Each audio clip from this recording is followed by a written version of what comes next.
Welcome to Baker Street. This is Thom Pollard. Thank you for being here. This is episode number 26 for the podcast and another random release for my YouTube channel, Baker Street with Thom Pollard. These will be very similar broadcasts, but the audio portion will have the entire interview with a close friend of mine whom I visited in Australia recently, and the YouTube channel video, Baker Street with Thom Pollard, will include much of the footage, including the short segment I did with an Aboriginal musician who played the Didgeridoo for me one afternoon as we were down by the pier in Sydney, looking over the water and over toward the Sydney Opera House. Pretty cool place to meet an Aboriginal person who is an absolutely incredible musician, and I'm going to bring that to you a little bit later.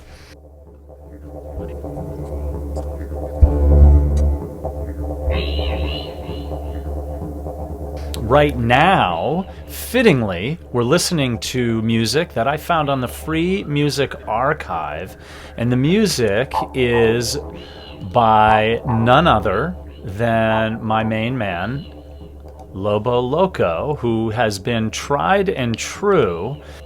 And the cool thing is that I've heard from him. We follow each other on Instagram now, on Facebook as well, and he's left comments on my YouTube channel on some of the podcast episodes that I've used his music. So very cool. Thank you again for your beautiful music. And this one hits it right out of the park. A perfect entry to this episode, which will follow my journey into Australia. I was asked to go visit there by a very close friend of mine, McCurdy, who is from the United States originally, married a German woman, and their family, after having lived in England, Singapore, some other places in between, and now are in Melbourne, Australia.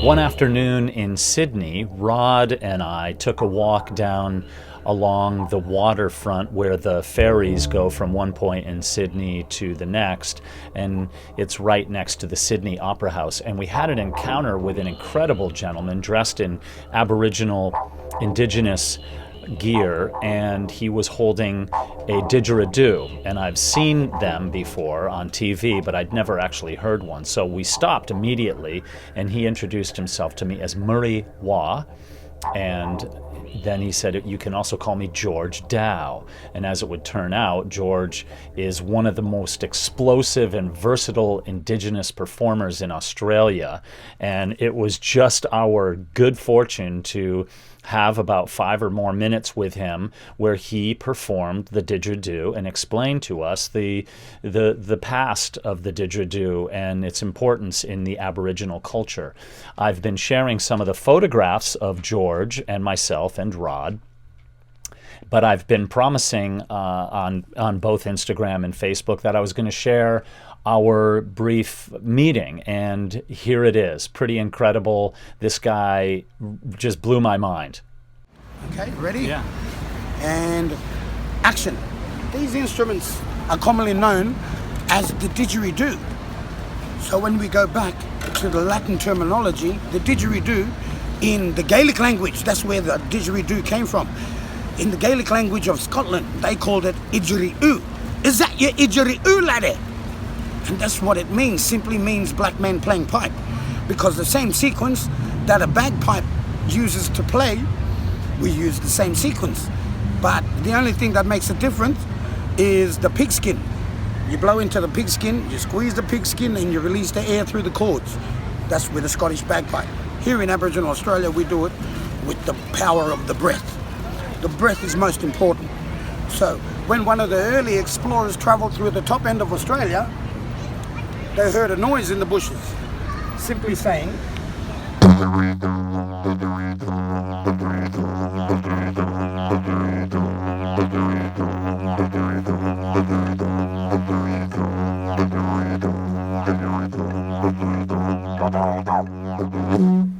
That's how it's got its name, Didgeridoo. So here in Aboriginal Australia, we call these instruments Yiraki, Yigi Yigi, Matok, Ion Bilbil, Gurumuru Gambak Indaki Gandala. Simply means the voice of Mother Nature. We can't take all the credits for making these instruments. As you can see, it's a hollow log. And the white ants, we don't make it. The white ants eat the insides, then they leave their dirt with deposits behind, and we'll push them out with our spears or longer sticks. And if it gets caught up in the middle, we'll shove hot coals down and burn them out that way. Then, after we strip the bark out, we put native beeswax on. And it'll just stop our mouth from splitting. So how we play this instrument, vibration of the lips, gives you the first sound of the drone. Rolling your tongue using your voice box gives you another sound, which we call the calls, like the kookaburra.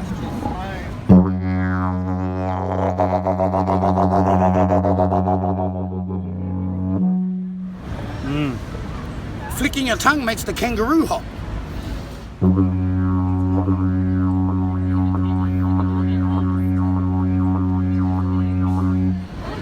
Using your diaphragm belongs to the emu.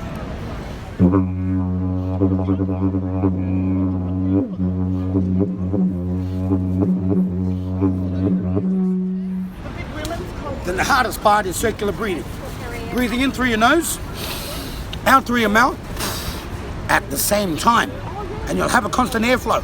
So how we do circular breathing, if you hold air in your mouth, you can breathe in through your nose, right?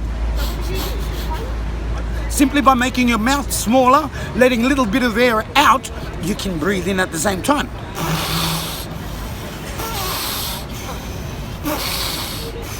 Simply by doing that. But remember, the first step is the drone. Vibration of the lips. Rolling your tongue using your voice box. Then breathing in through your nose and your mouth. This is what it sounds like when you're playing at about 180 beats per minute. There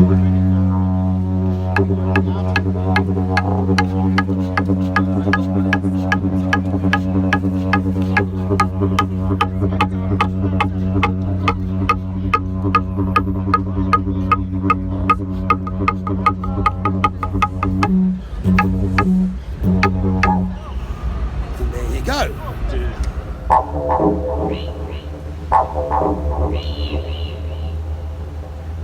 One of the things that I've been talking about, Rod, my friend, who you'll meet in a little bit, we had so many amazing conversations, and believe it or not, Rod and I kind of got to rekindle a friendship that started on a Reedship Expedition back in 2003. We sailed an ancient craft, an ancient vessel made of reeds, 2.5 million reeds on a 65-foot, 20-ton vessel. And we got to be really good friends on that. But life goes on, and you go from one place to the other, and voila, 15 years have gone by. And Rod started listening to my podcast. And I kind of was wondering why it was that so many people from Australia listen to my podcast. The second contingent of people, the first most is in the United States. But then after that, right after that is Australia. And Rod and his entire family watch and listen to my podcast. His incredible wife, Andrea, who I finally got to meet in person, and his amazing children, Luca, who is 11, Noah, who is 9, and Belle, who is 7. 3 of the most awesome kids that I've met in a long, long time. It was really hard to leave their house after the visit. I literally just fell in love with the family, including Andrea's father, Rolf Meyer, who lives in Germany. So it was a very international trip for me, but the best of which was that I met people who took me in as family. I felt like family, and I feel like my family just grew by a factor of 5. But Rod and I had a lot of conversations, which I've started to tell you about 5 times now, and I'm going to tell you about it now. We talked about children and bringing children up, and the things that, as parents, even in our even endeavoring to do the absolute best that we can do, and all the best interests that we have to try to bring our kids up normal, so to speak, we manage to kind of screw them up a little bit no matter what we do, right? But in that beautiful way, I'm saying. I mean, you grow up and you say, I'm never going to be like mom or never going to be like dad. And lo and behold, there you are displaying certain characteristics of your mom and dad when you get older. That is, if you don't necessarily think about how you develop as a human being. And that's why I've talked a lot about Nietzsche and how Nietzsche didn't have room in his life for people who didn't question everything that they had ever learned. And I love that theory because and he didn't have time. He didn't even want people who didn't question everything they had ever learned in his life. He said, I don't have time for people like that. And that's the truth for my life. I'm not saying that I wouldn't talk to somebody who just lived like a zombie, but I certainly wouldn't want to spend a lot of time with a person like that. And I shared with Rod that I did some work for a school in southern central New Hampshire for a time that is no longer in existence. And the school was called the Hunter School. And in that school, they worked with a lot of children who were severely ADHD, attention deficit hyperactive disorder, Asperger's, and all levels of autism, all ends of the spectrum of autism. And the school was founded some years ago by a radio host author by the name of Thom Hartmann. Thom Hartmann's theory, and now this is called the Hunter School, right? And you wonder why that is. Thom Hartmann had a hypothesis that was called the hunter versus farmer hypothesis, and it was an explanation of the nature of ADHD. And he suggested that in his book, he talked about this, Attention Deficit Disorder, A Different Perception, that the hypothesis proposes that ADHD represents a lack of adaptation of members of the hunter-gatherer societies to their transformation into what is now a farming society. I'm not saying literally farming, but certainly not hunter-gatherer, people who might even work in offices or putting kids into classrooms and seating them in a square room and behind a desk. And he developed the idea as a mental model after his son had been diagnosed with ADHD. And this is a quote from him after that happened. He said, "It's not hard science, and it was never intended to be hard science. However, more recent molecular and clinical research has given support to a genetic theory of ADHD arising from evolutionary adaptation." So Hartmann goes on to note that all humans were nomadic hunter-gatherers. If we can go back tens or hundreds of thousands of years, we had to hunt for our food. We might have picked berries or we might have picked plants up, but there was hunting, and we had to be alert and able to take on many different tasks and jump from one task to the other, multitask. And so as our society grew into one of agriculture, developed in most societies, and more people worldwide became farmers over the years, the humans adapted to it. But he speculates that people with ADHD were retaining some of the older hunter characteristics. Are you still with me? Pretty interesting, right? I'm an ADHD guy, and never diagnosed as it, but certainly show the characteristics of it. Here's the good part. So you think, oh, you're ADHD and that's a curse, right? Well, no, it's not a curse. The key component of the hypothesis is that the proposed hyper-focus aspect of ADHD is a gift or benefit under appropriate circumstances, right? It also explains the distractibility factor in ADHD and their short attention span for subject matter that doesn't interest them. I certainly have that one down pat, right? And so if there's a lot of subject matter that doesn't interest the individual, it may or may not trigger a hyper-focus, along with various other characteristics such as apathy towards social norms, poor planning, organizing ability, distorted sense of time, impatience, attraction to variety or novelty or excitement, and impulsiveness. Anybody a teacher out there, or anybody have children out there? Have you seen this in your children or the students in your classroom? And it's argued that in the hunter-gatherer cultures that precede farming societies, that hunters needed hyperfocus more than the gatherers. Those were probably the males or females who would go out hunting.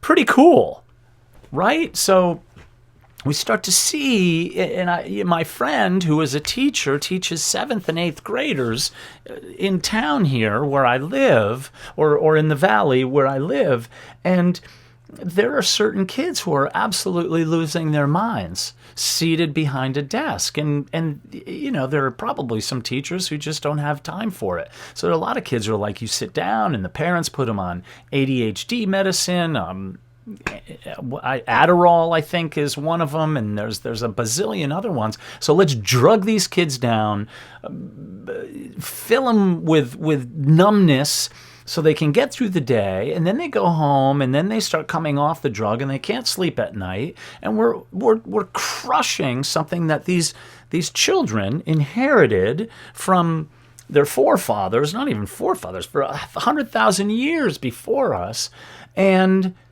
they bring that in their adulthood. And they're very often people who are very impatient with that. It's understandable. I'm sure I was a pain in the ass to a lot of people at times when I was a kid, especially my dad, who had very little tolerance for me at times. But think about that. So if you're a teacher or a parent who's becoming flustered with a child who's showing signs of ADHD, and considering putting that child on Adderall or squeezing that kid behind a desk every day or punishing because he or she is too impulsive, think about it in terms of understanding and kindness, and allow that child to explore the things that he or she really loves to explore. And if there's a hyper-focus on something that's not beneficial or dangerous, then we steer that person away from it. So there you go. There you have it for that. Now, I just got back from a trip a couple of weeks ago, from a trip from Australia, and I was invited by my friend, Rod McCurdy, who is a pretty remarkable guy, and I knew that we had a lot in common on the Reedship, on the Viracocha Reedship, and I'll share with you some footage or images of the Reedship in the YouTube video. Rod and I, during the day, it was always really mild and quiet. There was not a lot of sailing to do, so we would sit outside the kitchen and lean back against the cabin, if you will, where the kitchen was, and we'd read and have great conversations, and we'd write in our journal. And years went by, but Rod came back full force after hearing my podcast, and he kept saying, you got to come to Australia and visit me, man. And it's like, I've got plans and a lot of cool things I'd like to share with you. And when I said, okay, I'll do it, he scheduled for me 2 presentations about my Mount Everest expeditions and my Mystery of Mallory and Irvin presentation that I do, and it was for the Australia-New Zealand chapters of the Explorers Club in Melbourne and then in Sydney. One night in Melbourne and then the next night in Sydney. And along the way, Rod and I took some time, and we, with Rolf, actually went to Mount Kosciuszko National Park and climbed Mount Kosciuszko. And Mount Kosciuszko is the highest point in the Australian continent, not the islands, but on that actual continent. So many people consider Kosciuszko to be one of the 7 summits. So now I've got I've got Mount Everest under my belt. I've got Aconcagua, which is the South American continent. I got my ass kicked twice on Mount McKinley, which would be the North American. I still have to go back to that one. Have not been to Vinson in South America. I mean, in Antarctica, or Elbrus in Europe. But now I've got Mount Kosciuszko in the Australian continent. A lot of people think that the actual 7th summit should be Karsten's Pyramid, which is on one of the islands east of Australia. And Karsten's is a mountain on Papua New Guinea, and a lot of people consider that the actual one of the 7 summits. But just to play it safe, you better go climb Kosciuszko. And we did that, and it was awesome. I had so much fun. And the footage was phenomenal. Shared a lot of really cool times. And Rolf, Rod's father-in-law, such a cool guy. We had wonderful conversations, and in the evening, we would sit out and enjoy wine or beer and chat about our day, walking through this beautiful national park where the summer was beginning. And as I speak now, outside of my window, that just snowed 4 or 5 inches yesterday. I found a shed, an antler, if you will, from a fallow deer, a large one that's now on my bookshelf in the other room. And gosh, we had such a nice time.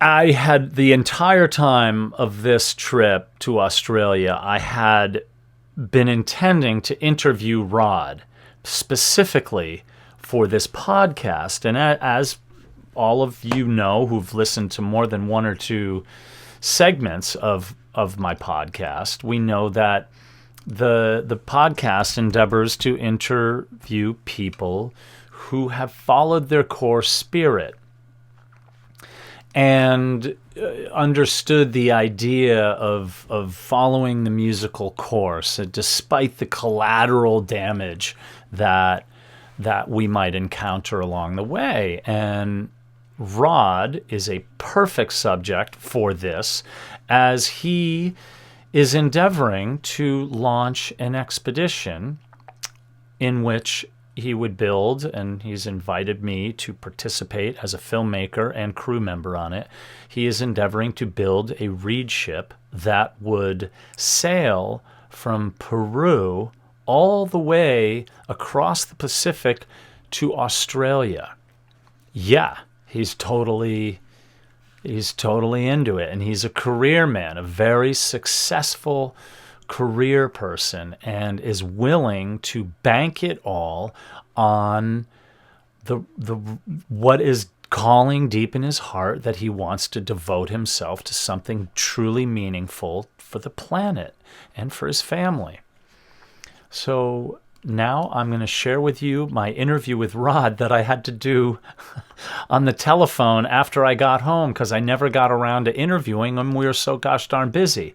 So without further ado, here's my interview with the one and only Rod McCurdy from his office in Melbourne, Australia.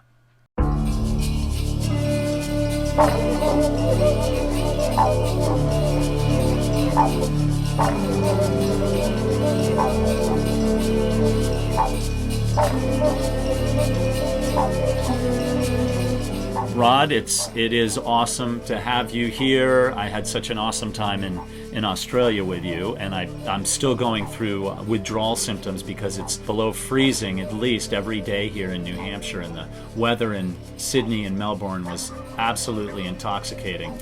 You know, before I flew out there, you and I had some really great conversations on the telephone and via email, and then once Baker Street came out, something obviously resonated with you, because it sounds like Baker Street endeavors to bring out in people finding something more meaningful, like following our core passion, and that for you is really true. And if you could, I'd like you to share and your sense that it's not all about just kind of making the best buck you can make every day, and that there's something deeper in your life that you'd like to endeavor to find out about. Well, I think, Tom, it goes back to where our relationship really blossomed, which was on a reed ship in the middle of the Pacific Ocean. And you are the archetype of an explorer, and I feel that I share a kindred spirit within that. The archetype of an explorer is someone who is moved by the possibility of a more authentic and genuine life through self-discovery and self-meaning. For me, as a child growing up, I had the soul's calling to explore, to try to understand the world that I lived within. Growing up in the southern United States with strong religious principles, cultural principles, family of origin, these things were beautiful, but they carried with them a lot of truths. And what I found when I ventured outside of the South was that those truths weren't their truths. It's not the world's truths. And so it started a journey of discovery. Over the years, as I became a professional and running some very large organizations, becoming a CEO of a particular business at one point, what I found was that I started losing that calling to discover the self. I started really focusing on that external journey, identifying with the titles, identifying with the accumulation, earning just a little bit more money by taking this new role, moving over here because it was an opportunity to accumulate. And fundamentally, about 18 months ago, I had a trigger event in life. So something fairly abhorrent happened. Yes, on one hand, really, really bad, but on the other hand, something very beautiful, because what it did was it woke me up. And I was able to see that my pursuit of accumulation, what I'd become was extractive versus generative. And I was no longer really in control of what my soul's desire was.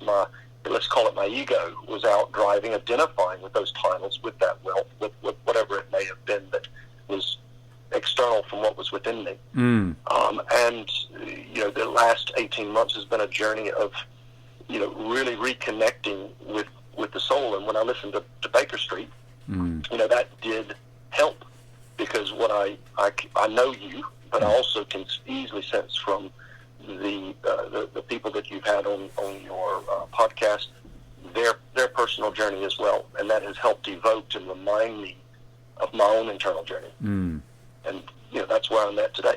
There's a certain person who is able to take life's those events that are viewed by much of the world, of our 7+ billion inhabitants, as a curse, and say, I'm gonna turn this into something. And during my time in Australia, we shared some really cool conversations about some future endeavors of yours and a journey different than mountain climbing that you're interested in undertaking. And I was wondering if you would care to share that with us and what it is that you're looking to do. The new journey is manifesting itself in the form of a reed ship. So this is a primitive craft like we used in 2003, the Viracocha 2. And to use that craft in the spirit of learning from our past, bringing that forward to help solve one of our most complex societal issues that we face, which is our oceans and the pollution that we're causing within them. So I am looking to create an expedition of discovery of the pollution within our oceans using these primitive crafts, the reed ship. Rolf is on the ground in Argentina and is able to provide a lot of support there, because the intent is that we would start the expedition from South America, endeavor to cross the Pacific Ocean all the way to Australia, conducting science along the way. And this absolutely is not about the reed ship. The reed ship is the backdrop. There is something about our past. I think when we think about trying to solve these complex problems today with the solutions that we have available to us today through technology, etc., I think we are at real risk of exacerbating the problem. But if we look to the past, bring forward some of that stewardship versus ownership of the past, I think we can really, better navigate our way out of them. I mean, if we think about using modern technology and how it can really complicate things, just think of the world that we're in with plastics today. I remember in the 80s with my mother going to the grocery store, the bag boy there with the paper, big, Piggly Wiggly brown paper sacks, even carrying them to the car. When the plastic bags were introduced, I was amazed at the technological advancement. And we rushed into this thinking, wow, we're going to save the rainforest. We're going to save the trees by putting these plastic bags out there. And what did that do? Well, it's led to significant pollution in our oceans as a result. In only 30 years, we've created what is now a very dire situation for humanity. So is it that we want to use technology today to solve some of these complex problems, or do we actually need to pause and reflect on things that our past would have done and to bring those forward? It doesn't mean that technology is wrong. I just think we need to infuse it with concepts of the past. And the expedition itself is that Reedship, crossing the Pacific Ocean, using it as a platform to study and understand the impact that we're having on our oceans. Rod, I would say one of the highlights of my journey to Australia was getting to know your family. And you shared with me something that I thought was really, really cool, in that with this Reedship expedition, you've been looking for ways to not only include them in it, theoretically, but literally include your family in this expedition. Could you tell me a little bit about that? First of all, Andrea, as you will recall, my wife was to be on Viracocha 2. She was actually to be a crew member. In the end, we broke up just before the expedition launched, and she felt it was not appropriate then to go. So I think down deep, she's had a longing to engage in an expedition of this nature. I would love nothing more than the family to be involved. In fact, I would dare say that if I was going to take myself away from the family for 2 years, I certainly would not endeavor to do this. So our intent is that we'll end up in Peru in January of 21. My family will be there. My teacher from high school, who was hugely influential in my life, Beverly McAnulty, one of the most special people that I've ever come across, she's agreed to come down to Australia. She ended up being, in the latter years of her career, a superintendent of a school district. She will come down and actually homeschool my 3 children, as well as other children of people who are there to help either construct or to sell in the expedition when it launches. There is the possibility that my 3 kids, who are now 7, 9, and 11, they would like to go on the expedition. My 9-year-old son, Noah, has said 100% certain that I will be on that boat. So there's a real possibility that my wife, my 3 children, will at least join in on the first leg. It's not a given by any stretch. We need to assess that point of our lives at that point. But the intent, and certainly they're building up and gearing up for it. Further to that is the science. And I know that my family are very interested in helping do what we can as individuals to protect the planet. But more importantly is the generational impact that they have the opportunity to engage in, which is to help, share the message of the pollution, the harm that we are causing our oceans, more importantly, how we as individuals can contribute to that.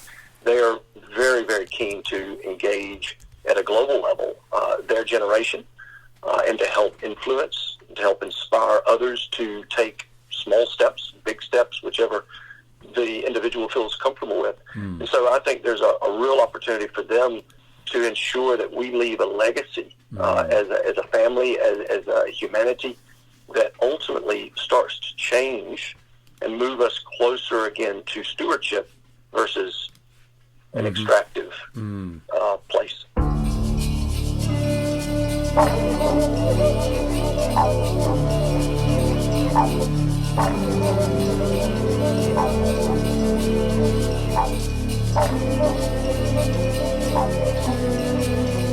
Rod, thank you so much for taking the time to welcome me to your country, into your family's house, and share with me the many things that you're learning and have known about Australia. I will return. Remember, we create our reality with the thoughts and intentions that we empower, meaning the things that we spend an inordinate amount of time thinking about and giving strength to, empowering, becomes our reality. So if we're negative or unhappy or deceitful, that's the life we'll live. If we continue to think thoughts of love in non-judgmental ways and look at the people around us all as endeavoring to find their way and not try to deceive or harm them, then our life is going to be filled with love. Thank you for being here on Baker Street. Please reach out to me. I'd love to hear your ideas. I'd love to meet you. Follow me on Instagram. I'm at Thom Dharma Pollard on Instagram and on Facebook as well. So thank you very much for being here. Have a great day. Have a great week. Have a great life. Be well, and I will see you all real soon.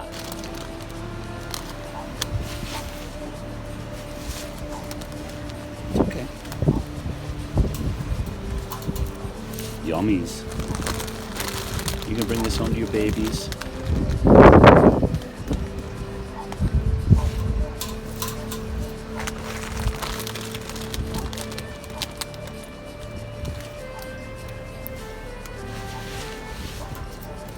Oh, you're so tasty. Aren't you pretty?